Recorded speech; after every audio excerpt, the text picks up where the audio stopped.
السلام عليكم ورحمة الله وبركاته. guud ahaan bulshada Soomaaliyeed meel kasta joogtaan ma nabad ahaada. Marka xiga waxaan aad iyo aad u salaamayaa bulshada ku dhaqan North America. dabcan wali waxaan ku jirnaa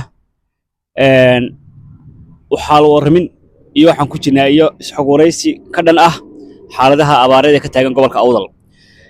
Magaaladan aan joogno ee Minnesota ama Minneapolis ee gobolka Minnesota waxaa isugu yimiday guddi aan ugu tala galnay inay u howlgalaan qaaran ururintan ugu tala galnay bulshada reer Awdal ee abaaru saameeyeen.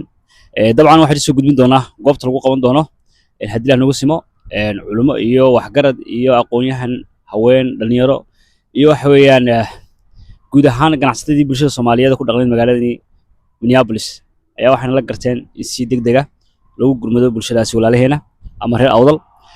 sidoo kale magaalada Columbus Ohio waxaa la iclaamiyay 9 bisha haddii la nagu simo iyadana la soo gaarsiin doonaa goobta lagu qabanayo waana ku mahadsan yihiin reer Columbus Ohio oo ugu horeeya jaliyada reer Awdal ee Columbus Ohio degan tala wadaag. sidoo kale Edmonton Canada iyagana 9 bisha la iclaamiyay haddii la nagu simo waana ku mahadsan yihiin dhalinyarada is abaabushay iyo walaalaha Soomaaliyeed ee garabka siinaya. inta ka sokow reer Awdal waxa uu furan inay u jiheeyaan bulshadani dadka caawinaysa waxayna ku jihayn karaan waxaad moodaa gudaha marka la aado telefoonada fara badan oo iska warqabin soo dhacayaan. anaga waxaan qorsheynaynaa bal inaan dadka gudaha joogan aan mideyno qaaraan ku gaarayo si ay walaalahoodu gaarsiiyaan dadkan dibadda joogana anagana looga baahan inaan mideyno si ay iyagoo mideysan ummadda wax u gaarsiiyaan.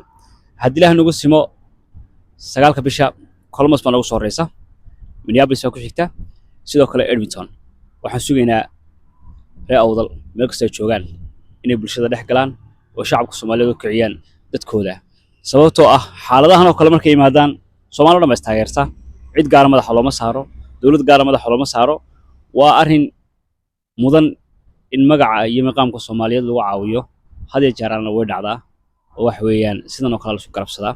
marka waa taateedii reer Awdal waxaan leeyahay bulshada caawinaysa walaalaheen ama reer Awdal caawinaya idinku indhiga dhiga u noqda u midooba dadkaasi tabaalaysan insha Allah sida caawin lahaydeen aad baan salaamayaa.